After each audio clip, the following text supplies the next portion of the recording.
ठरलं तर मग मालिकेच्या पुढील काही येणाऱ्या भागांचे अपडेट जाणून घेऊया आपल्या आजच्या या व्हिडिओमध्ये.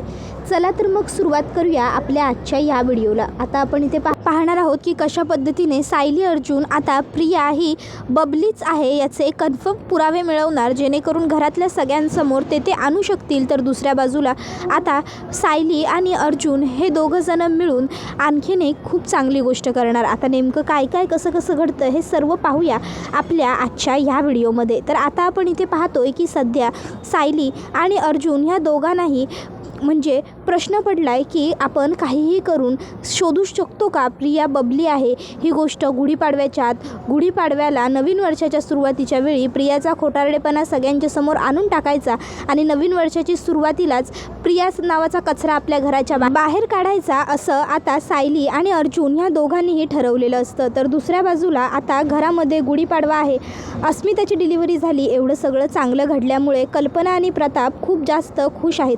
कल्पनाने तर ह्यावेळी प्रतापला सांगून ठेवलेलं असतं की गुढीपाडवा खूप जल्लोषात, उत्साहाने आणि आनंदाने साजरा करायचा आहे. घरामध्ये सगळं कसं छान सुरळीत सुरू आहे, घरात वातावरण प्रसन्न आहे आणि गुढीपाडवा थाटामाटात साजरा केला की घरातलं वातावरण आणखीन प्रसन्न होईल. नवीन वर्षाची नवीन सुरुवात अगदी छान झाली पाहिजे. जुन्या घडलेल्या सर्व गोष्टींना मागे सोडून पुढे येणाऱ्या भविष्याचं उजालाने स्वागत आपल्याला केलं पाहिजे आणि त्यासाठी आपण सगळ्या कुटुंबियांनी एकत्र असायला हवं. मी काय म्हणते, मी एक काम करते, मी आपल्या प्रतिमा आणि रविराज भाऊजींना सुद्धा घरी बोलवून घेते. त्याबरोबर प्रताप म्हणत असतो, ठीक आहे कल्पना, तुला जे जे काही करावं वाटतंय ना ते सगळं तू कर, माझी काहीही हरकत नाही आहे. मग आता कल्पना सायलीला सांगते की सायली, प्रतिमाला कॉल कर आणि प्रतिमाला सणासाठी घरी बोलवून घे. त्याबरोबर सायली सांगते, ठीक आहे मी करते लगेचच प्रतिमा आत्यांना फोन. आणि मग सायली संध्याकाळी निवांत प्रतिमा आत्याला आदल्या दिवशी फोन करते आणि सांगत असते, आत्या उद्या गुढीपाडवा आहे आणि आता घरामधलं सगळं वातावरण चांगलं आहे, घरात सगळं चांगलं घडतं आहे, तर आईने गुढीपाडव्याच्या दिवशी आपण सगळ्यांनी एकत्र असायला हवं असा विचार केला आहे. तर मग घरची तिकडे गुढी उभारून झाली की तुम्ही इकडे याल का? आपण इकडे सगळेजणं एकत्र असलो की कसं आणखीन जास्त बरं वाटेल, सणाला जरा उत्साह येईल, जरा उधाण येईल, सणाला घरामध्ये जरा सण असल्यासारखं वाटेल, घरातलं वातावरण चांगलं राहील. त्याबरोबर मग प्रतिमा आत्या आता म्हणत असते की ठीक आहे, कल्पनाने एवढं आग्रहाने आमंत्रण दिलं आहे तर आम्ही नक्की येऊ. आणि तसंही घरातली माणसं व्यवस्थित असतील, चांगली असतील, घरात वातावरण चांगलं ठेवणारी असतील तर घरातलं वातावरण नक्कीच चांगलं राहतं. आणि आता हल्लीकडेच तन्वीचं वागणंसुद्धा बदललं आहे. मूर्खासारखं, वेड्यासारखं ती जे काही वागत होती ते सगळं आता तिने बंद केलं आहे. अश्विनकडनं माझ्या कानावर काही गोष्टी आल्या आहेत. आता जर तन्वी चांगलं वागते तर तिच्या सासरी आम्हीसुद्धा अगदी आनंदाने येऊ शकतो ना. त्याबरोबर मग आता लगेचच सायली म्हणते, हो अगदी बरोबर. त्यावर प्रतिमा आत्या म्हणते, आणि तसंही मला तन्वीबरोबर वेळ घालवायचा आहेच असं सुद्धा मी तुला सांगितलं होतं की. त्याबरोबर मग सायली म्हणते, मग या तुम्ही आत्या. मग आत्या आता रविराज काकांना विचारते, अहो जायचं ना आपण? रविराज काका म्हणतात, आता तू तर सर्व ठरवून मोकळी झालीस आणि आता मला विचारतेस का? तुला इच्छा आहे ना जायची, मग आपण नक्की जायचं. त्यानंतर मग इकडे आता सायली, अर्जुन यांनी सगळी गुढीपाडव्याची छान तयारी वगैरे केलेली असते. आता गुढीला दाखवण्यासाठी नैवेद्य वगैरे सगळं सायलीने स्वतःच्या हातांनी बनवलेलं असतं. त्यानंतर मग आता गुढी स्थापन करण्याची वेळ असते. गुढीची आता पूजा वगैरे करण्यासाठी सायली आणि अर्जुन हे दोघंजणं सर्व तयारी करणार असतात. पण आता त्यावेळी इकडे त्यांच्या लक्षात येतं की थोडंसं सामान त्यांना आणायचं आहे आणि ते सामान खरेदी करण्यासाठी सायली आणि अर्जुन हे दोघंजणं बाहेर पडतात. आता त्याचवेळी त्यांच्या लक्षात येतं की आपण सदाशिव आणि मैनावतीलासुद्धा भेटून घेऊया, त्यांच्याकडनं बबलीबद्दल काही माहिती मिळते का बघूया. तसंही सामानाची खरेदी करून आपली लवकरच झाली आहे. मग सायली आणि अर्जुन आता तसेच सदाशिव आणि मैनावतीच्या घरी येतात. आता सदाशिव आणि मैनावतीचं घर त्यांना बंद दिसतं. आता सायली म्हणते, अरे सणासुदीच्या दिवशी हे दोघंजणं घर बंद ठेवून गेले तरी गेले कुठे, आणि दुकानसुद्धा बंद आहे. उलट सणाच्या दिवशी तर ही अशी लोक दुकानं वगैरे सुरू ठेवतात जेणेकरून अर्जंट ब्लाऊज वगैरे काही असतील तर तेवढीच जास्त पैशांची कमाई होते यासाठी. पण सदाशिव आणि मैनावतीने घर कसं बंद ठेवलं? अर्जुन म्हणतो, बायको ये आजूबाजूला विचारूया, समजेल आपल्याला काय झालंय ते. मग आता अर्जुन आणि सायली आजूबाजूला विचारतात की सदाशिव आणि मैनावती कुठे गेलेत, त्यांनी घर का बंद ठेवलंय. त्यावेळी मग अर्जुन सायलीला समजतं की सदाशिव आणि मैनावती काही दिवसांकरता कुठेतरी बाहेर गेलेले आहेत. सायली अर्जुन विचारतात, कुठे गेलेत, काय गेलेत, तुम्हाला माहिती आहे का, तुम्हाला सांगितलंय का कोणाला? त्यावरती लोक म्हणतात की ती लोक कोणाशी धड बोलत नाही, कुठे जात आहेत हे काय कोणाला सांगणार. त्यानंतर सायली आणि अर्जुन तिकडनं निघतात. आता अर्जुन हा सायलीला म्हणत असतो, हे लोक असे कसे अचानक निघून गेले? सायली म्हणते, निघून गेले नाही आहेत, कदाचित पाठवून दिलेले आहेत. त्यावर अर्जुन म्हणतो, म्हणजे? त्यावर सायली म्हणते, अहो असं काय करताय, हे सगळं कोण करू शकतं? प्रियाच करू शकते ना. इकडे जर ते लोक राहिले तर आपण नक्कीच त्यांना भेटण्याचा प्रयत्न करू, त्यांच्याकडनं काही माहिती मिळते का हे बघण्याचा प्रयत्न करू. या सगळ्यामुळे धोका फक्त प्रियाला होता. मग काय, प्रियानेच त्यांना इकडनं हकलवून लावलेलं असणार काय, बरोबर ना? त्याबरोबर अर्जुन म्हणतो, हो अगदी बरोबर. मग आता आपण काय करायचं? मग अर्जुन आणि सायली दोघंही विचार करू लागतात. मग आता अर्जुनला सुचतं की ज्या बाईकडे प्रिया लहानाची मोठी झाली होती त्या बाईने सुद्धा प्रियाला लहानपणापासून पाहिलेलं होतं. म्हणजे प्रियाच्या अंगावरती किंवा काही वगैरे जन्मखून किंवा ती कुठली अशी गोष्ट असेल तर ती आपल्याला सांगू शकते की. मग आता ते दोघं नवरा बायको पुन्हा त्या बाईकडे येतात आणि तिला आता प्रियाबद्दल माहिती आणखीन विचारू लागतात. त्यावेळी ती बाई सांगते की एकदा तिने माझ्याच घरात चोरी केली होती, तेव्हा मी तिला चटका दिला होता, तिच्या पाठीवरती तो चटक्याचा वन आजही असेल. त्यानंतर मग आता ही गोष्ट कळाल्यावर सायली अर्जुन आता घरी येतात. आता ते विचार करतात की आता हिच्या पाठीवर चटका आहे की नाही हे कसं कळणार आपल्याला. तर आता त्याच दिवशी इकडे सायली अर्जुन गुढीपाडव्याची तयारी करतात. त्यानंतर सायली ही पूर्णाजींच्या खोलीमध्ये तिला काही कापूस ठेवलेला असतो, तो कापूस म्हणजे वाती बनवण्यासाठी हवा असतो, तो आणायला चाललेली असताना प्रिया साडीचा पदराला पिन लावताना सायलीला दिसते. प्रियाला पिन लावायला जमत नसतो. मग सायली प्रियाला म्हणते, काय गं प्रिया, काय झालं, पिन लावता येत नाही आहे का, दे मी लावून देते. आता प्रियाला वाटतं की स्वतःहून सायली साक्षात मला पिन लावून देते असं म्हणते. सायलीकडे प्रिया बघतच राहते. सायली म्हणते, काय गं असं का बघतेस, मी काही एवढी वाईट नाही या, तू एवढी सगळी घरातल्यांची काळजी घेतेस, मी अस्मिताताईंबरोबर हॉस्पिटलमध्ये राहताना घर सांभाळतेस, मग मी तुला पिन तर साडीला लावून देऊ शकते ना. आता प्रिया खुश होते. प्रियाला वाटतं चला याचा अर्थ सायलीला सुद्धा आता आपण घोळात घेतलेला आहे. मग आता मुद्दामून प्रिया म्हणते, सायली तुला कळलं ना, बस एवढंच खूप आहे माझ्यासाठी, आता आपण गुन्हा गोविंदाने राहू. सायली म्हणते, दे पिन लावते. आणि मग सायली प्रियाला पिन लावायला घेते. आता पिन लावताना मुद्दामून सायली ही अलगच प्रियाचा ब्लाऊज बाजूला करते आणि त्यावेळी सायलीला प्रियाच्या मागे जी चटका दिलेली खून असते ती दिसते. आता ती चटका दिलेली खून बघून सायलीच्या बरोबर लगेच लक्षात येतं की याचा अर्थ प्रिया हीच खरी बबली आहे आणि त्याचा आता आणखीन एक पुरावा मला मिळालेला आहे. सायली ही आता तशीच ठप्प उभी राहते. प्रिया विचारते, सायली काय गं, पिन लावतेस ना? सायली म्हणते, हो लावते ना, अगं कडक आहे ना साडीचा पदर, त्यामुळे चिवट कपडा असला ना की जरा हे असं होतंच. त्यानंतर मग आता लगेच सायली ही प्रियाच्या पदराला पिन वगैरे लावून देते आणि त्यावेळी आता ती मुद्दामूनच प्रियाचा एक केससुद्धा उपटते. प्रिया जोरात ओरडते, आई गं सायली काय गं, काय करतेस? सायली म्हणते, सॉरी हा प्रिया, अगं ॲक्च्युली ना काय झालं, माझी बांगडी चुकून अडकली. बरं तुझं झालं आहे ना आवरून, जरा बघशील का, मी गुढीची सगळी तयारी व्यवस्थित केली आहे ना, आणि पूर्णाजींच्या खोलीतनं थोडा कापूस घेऊन येशील का वाती बनवायला? प्रिया म्हणते, हो मी बघते. सायली म्हणते, मी जरा ह्यांची तयारी झाली आहे का नाही ते बघून घेते. आणि मग सायली वरती अर्जुनकडे येते. आता अर्जुनकडे ती येते आणि अर्जुनला ती सांगू लागते की प्रियाच्या पाठीवरती चटक्याचा डाग आहे, याचा अर्थ नक्कीच प्रिया ही बबली आहे. ह्याचं कन्फर्मेशन आपल्याला पुन्हा एकदा मिळालं. अर्जुन म्हणत असतो की एवढंच पुरेसं नाही आहे, प्रिया असंही म्हणू शकते की माझ्या पाठीवर मी लहान असताना कसला तरी चटका लागला किंवा मी भाजले, त्यामुळे आपल्याला आणखीन काहीतरी ठोस पुरावा पाहिजे. त्यावर सायली म्हणत असते, आणखीन काय ठोस पुरावा मिळू शकतो? त्यावर अर्जुन म्हणतो, बर्थमार्क. सायली म्हणते, काय? त्यावर अर्जुन म्हणतो, हो तू एक काम कर, आज प्रतिमा आत्या अनायसे आपल्या घरी येणारच आहे, त्यावेळी तू प्रतिमा आत्याबरोबर बस, त्यांच्याशी थोड्या वेळ गप्पा वगैरे मार. इकडच्या तिकडच्या गप्पा करता करता विषय येऊ देत बर्थमार्कवरती. मग बर्थमार्कचा विषय निघाल्यावर तू हळूच प्रतिमा आत्याला विचार की तू म्हणजे तन्वीच्या अंगावरती असलेली कुठली बर्थमार्क बघितली आहेस का, म्हणजे तुला आठवते आहे का वगैरे असं. पण हो, हे काम खूप सावधपणे कर, काळजी घेशील की आजूबाजूला कुठेही प्रिया नाही आहे, कारण जर प्रियाने हे ऐकलं तर तिला नक्की शंका येईल. सायली म्हणते काळजी करू नका तुम्ही, काय करायचं ते मी व्यवस्थित बघते. त्याच्यानंतर मग आता सायली अर्जुनला लगेचच कल्पना हाक मारते. सायली अर्जुन अरे येत आहे का नाही खाली, गुढीपाडवा आहे आज, गुढीची पूजा करायची आहे, लवकर उतरा बरं. त्याबरोबर मग सायली म्हणायला लागते अहो चला खाली, उगाचच्या उगाच आपण इथे थांबून वेळ वाया जातोय. त्यानंतर मग सायली अर्जुन लगेचच दोघंही खाली येतात. मग कल्पना त्यांना म्हणू लागते चला आता गुढीची पूजा करा आणि त्यानंतर मग सगळेजण गुढीकडे प्रार्थना करूया. नवीन वर्षाची नवीन सुरुवात होऊ दे, नवीन सगळं छान घडू दे, वर्ष नवीन उत्तम जाऊ दे अशी प्रार्थना करा.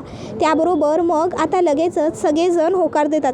त्यानंतर मग आता सगळेच गुढीला नमस्कार करतात. गुढीची पूजा वगैरे करून झाल्यावर प्रताप म्हणतो चला चला चला आता मस्तपैकी घरातल्या बायकांनी मस्तपैकी स्वयंपाक केलेला असेल त्याच्यावरती ताव मारूया चला.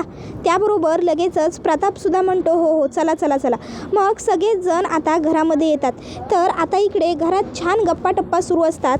आता प्रतिमा आत्या म्हणत असते पूर्वीसुद्धा आपण गुढी ही अशीच जल्लोषात उभारायचो. गुढीपाडवा हा सण मनाला एक नवीन ऊर्जाच देतं नाही. नवीन वर्षाची सुरुवात छान झाली की घरात कसं वातावरण प्रसन्न होतं, बरं वाटतं मनाला. घडलेल्या जुन्या गोष्टी कटू आठवणी सगळं विसरून जायला होतं.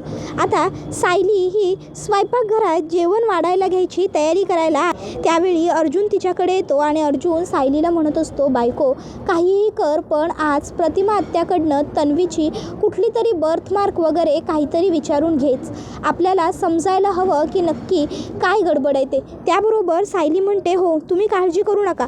अर्जुन म्हणतो बायको फार वेळ वाया घालवू नकोस, जे काही करणार असशील ते लवकरात लवकर कर, आपल्याकडे फार वेळ नाही आहे, तुला तर माहिती आहे ना. आणि तसंही घरात कोणालाही कळायला नको अशा पद्धतीने तुला प्रतिमा आत्याबरोबर बोलायचं आहे. किंबहुना जर घरातलं कोणी तिथे नसताना जर तू प्रतिमा आत्याशी बोललीस ना तर जास्त चांगलं होईल. नाहीतर कोणी जर उगाचच्या उगाच एखादा प्रश्न विचारला तर सगळीच गडबड होऊन बसेल ना. सायली म्हणते अहो तुम्ही काहीच काळजी करू नका, काय करायचं ते मी बघते. मी व्यवस्थित प्रतिमा आत्यांबरोबर बोलेन आणि मी प्रतिमा आत्यांना शांतपणे सगळं विचारेनसुद्धा. प्रतिमा आत्यांच्या लक्षातही येऊ देणार नाही अशा पद्धतीने मी त्यांच्याकडनं सत्य अलगच काढून घेईन. मग अर्जुन म्हणतो पण जरा घाई कर. सायली म्हणते बरं तुम्ही एक काम करा, तुम्ही इकडनं बाहेर जा, मी काय करायचं आहे ते बघते. अर्जुन म्हणतो म्हणजे. त्यावर सायली म्हणते मी एक काम करते, मी प्रतिमा आत्यांना म्हणते की मला जरा जेवण बाहेर घेऊन जायला मदत करा आणि मग मी पापड किंवा नळ्या काहीतरी तळायला घेईन आणि मग ते तळता तळता मी प्रतिमा आत्यांबरोबर हळूच विषय काढेन आणि विचारून घेईन प्रतिमा आत्यांना. त्याबरोबर अर्जुन म्हणतो वा वा बायको वा, खरंच मानलं पाहिजे तुझ्या डोक्याला.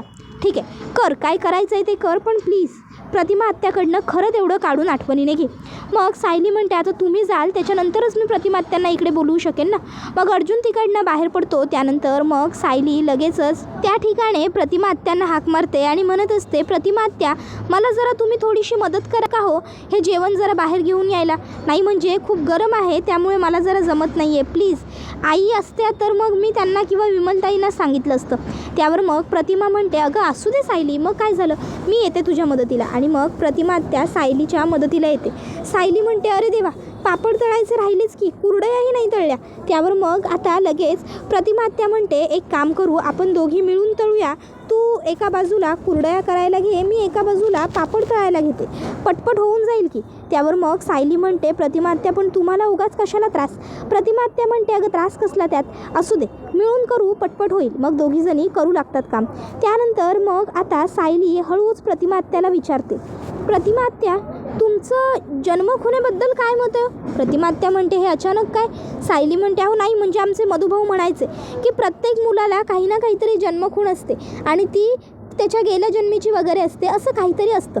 तुम्ही सांगा की तुमचं काय मत आहे. त्याबरोबर मग प्रतिमा आत्या म्हणते हो जन्मखून ही प्रत्येकालाच असते, प्रत्येकाची काही ना काहीतरी वेगळी असते. सायली म्हणते तुम्हाला माहिती आहे का माझीसुद्धा जन्मखून आहे, पण ती नक्की जन्मखूनच आहे का हे मला माहीत नाही आहे, म्हणून मी कधी कुणाला बोलतच नाही. बाकी तन्वीची जन्मखून काय होती हो. त्याबरोबर मग प्रतिमा आत्या म्हणतात तन्वीच्या उजव्या पायावरती तुळशीपत्राची खून होती आणि तुळशीपत्राची खून जेव्हा तिच्या पायावरची आम्ही सगळ्यांनी बघितली तेव्हा पूर्णाजी म्हणाली की हे लक्ष्मीचं लक्षण आहे. चांगली मुलगी आहे ही, भाग्यवान आहे ही, पण कसलं काय पुढे जाऊन बघितलंच ना काय घडलं ते.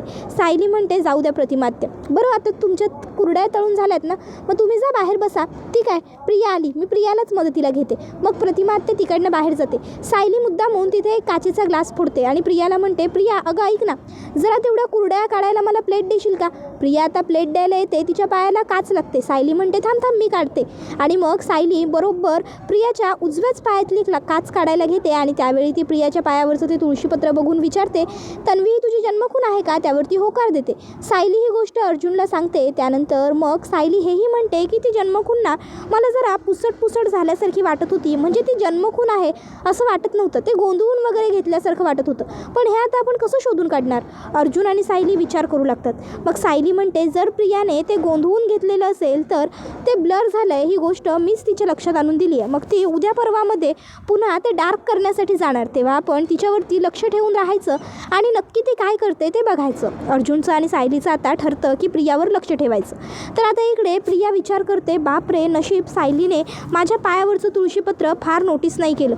जर तिच्या लक्षात आलं असतं की हे तुळशीपत्र नकली आहे तर माझी पूर्णपणे वाट लागली असती. ह्या तुळशीपत्राला टचअप करायला किती दिवसात गेलीच नाही आहे मी. सुभेदारांच्या आदर्श सुनेचं नाटक करता करता घरातच गुरफटून पडले, पण आता मला जायला हवं. मग प्रिया काय करते, प्रिया आता घरातनं बाहेर पडते. आता प्रिया घरातनं बाहेर पडल्यावर सायली आणि अर्जुन हे दोघंसुद्धा प्रियाच्या मागावर घरातनं बाहेर पडतात. आता दोघंजणं प्रियाच्या मागे एका टॅटू आर्टिस्टच्या दुकानापर्यंत पोहोचतात. आता त्या स्टोअरमध्ये प्रिया जाते. अर्जुन सायली म्हणतात आता ही इथे कशाला गेली असेल. सायली म्हणते त्या टॅटूला टचअप करायलाच ही गेली आहे. प्रिया आता टचअप वगैरे करून घेते आणि त्या टॅटू आर्टिस्टला ती म्हणत असते किती दिवसांनी मला ह्याचं टचअप करावं लागेल, म्हणजे हे बिलकुल ब्लर नाही होणार. त्यावर तो टॅटू आर्टिस्ट सांगतो, मॅम तुम्ही 6 महिन्याने करून घेतात. 6 महिन्याने केलं तरीही बेस्ट, 3 महिन्याने केलं तरीही अगदी उत्तम. 3 महिन्याने केलं ना तर कोणाला कळणारही नाही की हा टॅटू आहे. त्यावर मग प्रिया म्हणते बरं ठीक आहे. आणि मग प्रिया ही पैसे वगैरे देऊन तिकडनं आता बाहेर. प्रिया तिकडनं निघून गेल्याच्या नंतर लगेचच सायली आणि अर्जुन हे दोघंही त्या टॅटू आर्टिस्टकडे येतात. आता सायली अर्जुन त्या टॅटू आर्टिस्टकडे येऊन त्याला विचारू लागतात की आता जी मुलगी टॅटू काढून गेली त्या मुलीचं इथे कधीपासून येणं जाणं आहे. त्यावर आता तो टॅटू आर्टिस्ट विचारतो तुम्ही कोण आहात आणि तुम्ही असं का विचारताय. मग सायली अर्जुन सांगतात की ती मुलगी आमची घरातली सदस्य आहे आणि म्हणून आम्ही तिच्याबद्दल चौकशी करतोय. मग आता सायली तिचं नाव सांगते की ती आहे तन्वी सुभेदार आणि मी आहे सायली सुभेदार, ती माझी धाकटी जाऊ आहे. त्यानंतर मग अर्जुन म्हणतो आम्हाला तुम्ही माहिती प्रोव्हाइड करा, प्लीज कोऑपरेट करा. त्यानंतर मग तो टॅटू आर्टिस्ट लगेचच सायली अर्जुनला सांगू लागतो की त्या मॅडम माझ्याकडे जवळपास 2 वर्षापासून येत आहेत. त्यांच्या पायावरती तुळशीपत्राचं एक टॅटू मी बनवून दिलेलं आहे. त्यांना ते टॅटू ब्लर झालेलं चालत नाही, म्हणून त्या दर 6 महिन्यांनी इकडे येतात ते टॅटू डार्क करून घ्यायला, त्या टॅटूचं टचअप फिनिशिंग वगैरे व्यवस्थित करून घ्यायला. त्याबरोबर अर्जुन म्हणतो काय दर 6 महिन्याला. त्यावर तो म्हणतो हो का काय झालं. त्यावर मग सायली अर्जुनचा हात पकडते आणि अर्जुनला इशाऱ्यात खुणवते काहीच बोलू नका. अर्जुन म्हणतो नाही काय नाही, थँक्यू व्हेरी मच, तुम्ही एवढी माहिती प्रोव्हाइड केली त्याबद्दल खरंच थँक्स. पण आणखीन एक महत्त्वाची गोष्ट, आम्ही इथे आलो होतो आणि आम्ही त्या मॅडमबद्दल चौकशी करत होतो, ही गोष्ट त्या मॅडमना कळू देऊ नका. मग सायली अर्जुन तिकडनं घरी यायला निघतात. आता प्रियाला ह्या गोष्टीची जाणीवच नसते की सायली अर्जुनला कळालेलं आहे की तिच्या पायावरचं तुळशीपत्र खोटं आहे. प्रिया विचार करते चला बाबा एकदाचं फायनली ह्या तुळशीपत्राचं टचअपसुद्धा करून झालेलं आहे. केवढं टेन्शन आलं होतं मला ह्या तुळशीपत्राचं, पण आता एकदाचं हे सुद्धा काम पूर्ण झालं. आता सायलीनेच काय कुणीही माझा पाय बघितला तरी मला काहीही फरक पडणार नाही, किंबहुना आता कोणाच्या लक्षातच येणार नाही ना हे तुळशीपत्र खोटं असल्याचं. बापरे, एक खोटं लपवण्यासाठी मला सारखं किती खोटं बोलावं लागतं. खोट्यावर खोटं बोलून आता मी खरं कधी बोलते हे माझ्याच लक्षात नाही आहे बाबा, असा आता इकडे प्रिया विचार करते. तर दुसऱ्या बाजूला आता सायली आणि अर्जुनला पूर्णपणे खात्री पटलेली असते की प्रिया ही कुठल्याच अँगलने तन्वी नाही आहे आणि प्रिया ही बबली लोखंडेच आहे. मग सायलीने आता जो केस प्रियाचा काढलेला असतो तसाच तिने आता केस काढलेला असतो प्रतिमा आत्याचा सुद्धा. मग आता ते लोक तो DNA टेस्टसाठी देतात आणि आता ते लोक ठरवतात की आता आपण DNA मॅच करून बघायचे आणि आता जर प्रिया ही खरी तन्वी नाही आहे तर नक्कीच ती तन्वीचा केस कुठून तरी अरेंज करेल, जेणेकरून DNA मॅच झाला पाहिजे आणि मग आपला शोध संपेल, आपण खऱ्या तन्वीपर्यंत पोहोचू शकू आणि प्रियाचा खेळही थांबेल. त्याबरोबर आता सायली आणि अर्जुन आता DNA टेस्टसाठी ते केस देऊ लागतात. त्याबरोबर हा व्हिडिओ इथेच संपतो. व्हिडिओ आवडला असेल तर व्हिडिओला लाईक करा, चॅनलवर नवीन असाल तर चॅनलला सबस्क्राईब करा आणि बेल आयकॉन आठवणीने प्रेस करा, जेणेकरून तुम्हाला पुढच्या प्रत्येक व्हिडिओचं नोटिफिकेशन मिळत जाईल आणि सर्व व्हिडिओंचा आनंद हा अगदी उत्तम पद्धतीने घेता येईल. आजच्या पुरतं इथेच थांबूया. पुढचा व्हिडिओ येईपर्यंत ह्या व्हिडिओचा आनंद घेत राहा. ठरलं तर मग ही मालिका तुम्हाला कशी वाटते हे आम्हाला कमेंटमध्ये सांगायला विसरू नका. धन्यवाद.